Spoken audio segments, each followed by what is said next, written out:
morning, students. Today, let us continue our topic electrostatic potential and capacitance. In the last class, we discussed about the capacitors in series and parallel.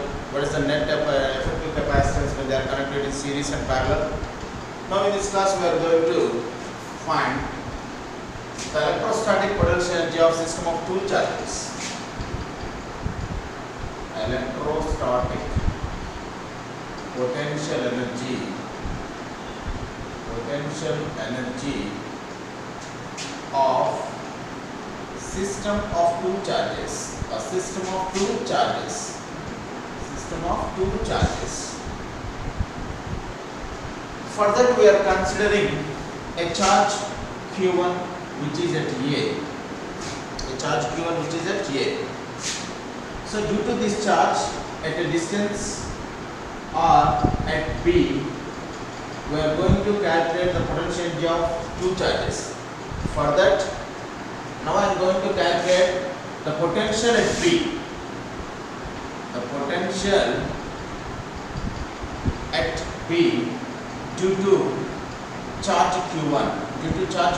Let it be VB. The potential B is denoted as VB. VB is equals to, we have the formula for the potential V is equals to 1 by 4 pi epsilon naught into Q by R, here the charge Q1. So Q1 by R. So just we find the value of potential at B at a distance R due to the charge Q1, that is equals to VB. VB means the potential at B is equals to 1 by 4 pi epsilon naught into Q1 by R. So now we are doing a charge Q2 from infinity to a point B. For that, we need a work done to move a charge from infinity to a point. Let it be work done. W is equals to VQ. We have the formula W is equals to VQ. So W is equals to V means potential to B and Q means the Q2 charge.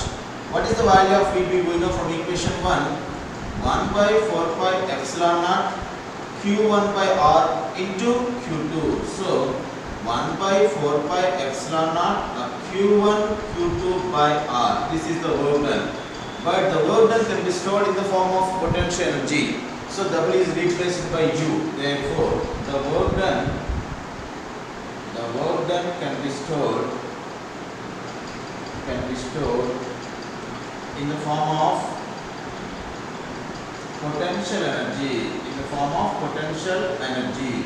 So we are replacing a W by U. U is equals to 1 by 4 pi epsilon naught Q1 Q2 by R. So this is the expression for the potential energy of system of two charges, that is a little bit Q1 and Q2. So U is equals to 1 by 4 pi epsilon naught Q1 Q2 by R. This is the expression for the electrostatic potential energy of system of two charges. So U is equals to 1 by 4 pi epsilon naught Q1 Q2 by R. Q1 Q2 by R. So where 1 by 4 pi epsilon naught is equals to 9 into 10 to the power of 9 Newton meter square per Coulomb square. So value 9 into 10 to the power of 9 Newton meter square per Coulomb square. This is the expression for the electrostatic potential energy. Once again, look at here. Our question is electrostatic potential energy of system of two charges. Here we are considering the two charges Q1 and Q2. Q1 and Q2, let the separation between them is R. So this is our question and we are going to calculate the potential energy between these two charges. For that, I am considering the potential at B. Let it be VB. We know the formula for the potential. Electrostatic potential due to point charge is 1 by 4 pi epsilon naught into Q by R, but here the charge is Q1. So Q1 by R. So here we are doing a charge. We are moving a charge from Q2 charge from infinity to a point B. For that, we are doing an external work against the field. The work done against the field, the work done W is equals to BQ. We have the formula BQ, where B is the BB and Q is Q2. So the value of VB is replaced by equation 1. So W is equals to, instead of VB we can write 1 by 4 pi epsilon Q1 by R. Here it is Q2. So we write the equation as 1 by 4 pi epsilon naught Q1 Q2 by R. But the work done can be stored in the form of potential T. So W is replaced by U. This is the final expression for the system of two charges. So 1 by 4 pi epsilon Q1 Q2 by R. Q1 Q2 by R. Next, we move to next topic. Energy stored in a potential. Energy stored in a capacitor. How much energy is stored in a capacitor?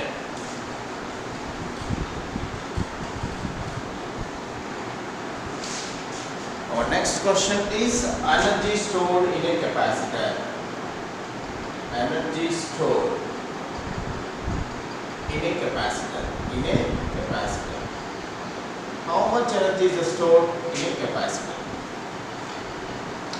Further, here we are considering a capacitor of capacitance C, which is connected to a battery of potential V. Battery of potential V. Let it be a positive and negative charge. Let the charge Q is going like this. So, here we are considering a capacitor of capacitance C. Capacitance. Let it be initial capacitance C and potential V. The work done by a battery, to drive the continuous supply of charges to the capacitor is, let it be dW. The work done by a battery to drive the continuous charges to the capacitor, let it be dW. dW is equal to, we have V into dQ. V into dQ. But we know that C is equals to, have the formula Q by V, that implies V is equals to, we can write Q by C. So this is, let it be first equation. Substitute this value of V in the first equation. This is substituted in first equation. So dW is equals to, V means is a Q by C into dQ. For total work done, we integrating between the limits. So for total work done, integrating on both sides. Integrating on both sides. Integrating on both sides. Integral dW is equals to integral Q by C into dQ. We know integral dW is equals to W. So 1 by C integral Q into dQ. Q into dQ. Therefore, W is equals to 1 by C. What is the value of integral Q dQ? We have Q square by 2. Q square by 2. So the total work done, therefore W is equals to, we have the formula Q square by 2C. But the work done can be stored in the form of energy. Therefore U is equals to Q square by 2C. U is equals to Q square by 2C. By replacing these values, we know C is equals to Q by V. Instead of Q, we can write CV. Q square is equals to C square V square. So therefore U is equals to Q square, C square, V square by 2C. CC gets cancelled. We have another form of CV square. And we write another form also. Here it is instead of C, we can write Q by V. U is equal to Q square by 2. What is the value of C? C is equal to Q by V. Q gets cancelled. So QV by 2. So U is equals to QV by 2. We have the three forms of energy stored. U is equals to, here we have three forms. Here it is, I can write here. U is equals to half CV square, or we can write it as Q square by 2C, or we can say half QV. This is the expression for the energy stored in a capacitor. How much energy is stored in a capacitor? It's a formula. We can use these three types of formulas. You can use any one. It is a little bit half CV square, V square by 2C, and half QV. Whatever the formula you want, you can use. You can choose that formula according to the given problem. So E is equals to half CV square, Q square by 2C, and half QV. This is the energy stored in a capacitor. This is the expression for the energy stored in a capacitor. Once again, look at here, all of you. Now we are going to calculate how much energy is stored. How much energy is stored in a capacitor when the battery drives the continuous supply of charges to the capacitor. So that is a U. Let we are considering the capacitor of capacitance C and the potential of battery B. which is connected as shown in the figure. The work done by a battery to drive the continuous supply of charges to the capacitor is dW. dW is equals to V into dQ. dW is equals to V into dQ. But we know the formula for C, capacitance C is equals to Q by V. V is equals to, we can write Q by C. By substituting this value, dW is equal to Q by C and dQ. dW is the small work done by a battery, but we need a total work done by the battery from charges 0 to Q. For that we are integrating on both sides. So integral dW is equals to integral Q by C into dQ. So we can write 1 by C outside and integrating Q dQ. We know value of integral Q dQ is equals to Q square by 2C. Q square by 2C. But the work done will be stored in the form of energy. So the W is replaced by U. U is equals to Q square by 2C. Q square by 2C. So now these three forms are available now. Q square by 2C and substituting the value of C, Q by V, and we get U is equal to half C square. By substituting instead of C, we can write Q by V and we get QV by 2. So totally we have three forms of expressions here. That is a half C square, Q square by 2C and half QV. This is the expression for energy stored in a capacitor. Now move to next topic. Dielectrics. What is the dielectric? Effect of dielectric in energy stored. What are dielectrics? Dielectrics. Did you hear about the dielectrics? Dielectrics. Dielectrics means nothing but insulators. What are meant by dielectric? Dielectrics or dielectric. Dielectrics are the substances which do not have free electrons are said to be dielectrics, nothing but insulators. The substances which do not have free electrons are also said to be insulators. Similarly, dielectrics means the same. The substances which do not have free electrons are said to be dielectrics. Dielectrics are of two types. Number one, it's a polar dielectrics, and second one is non-polar dielectrics. Non-polar dielectrics. What are polar dielectrics and non-polar dielectrics? Suppose if you take a polar dielectrics. In a polar dielectrics, the molecules, let it be a molecule, the center of positive charge and the center of negative charge, which is separated by some distance and which have a dipole moment. The center of positive charge does not coincide with the center of negative charge. These two charges are separated with some distance, so that it can possess a dipole of dipole moment P. These are all said to be polar dielectrics. Polar dielectrics means the dielectrics is that molecules which have the center of positive charge does not coincide with the center of negative charge in the absence of external electric field. So it can possess a magnetic moment or electric dipole moment, let it be P. But in the case of non-polar dielectrics,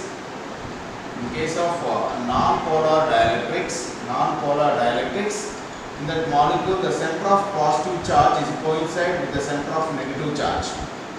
The net dipole moment is zero. Why? Because it doesn't possess any distance between center of positive charge and center of negative charge, so that the dipole moment becomes zero.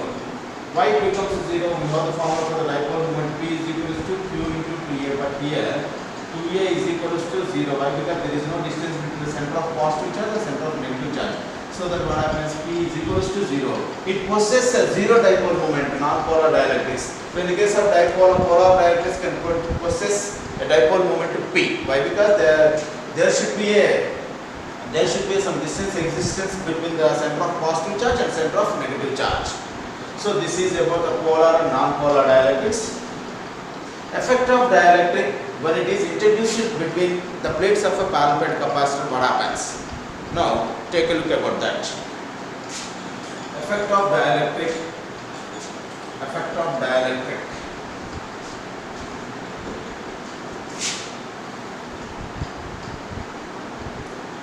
Effect of dielectric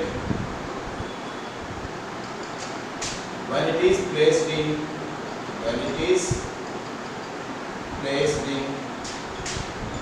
parallel plate capacitor.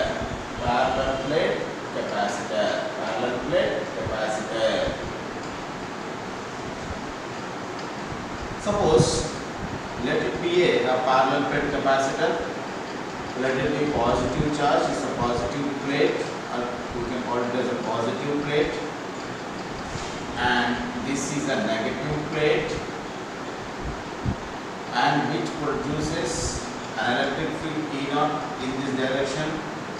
always direction is always from positive to negative charge.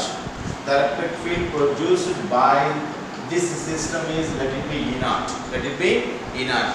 Here we are placing an dielectric of dielectric constant K. Dielectric of dielectric constant K.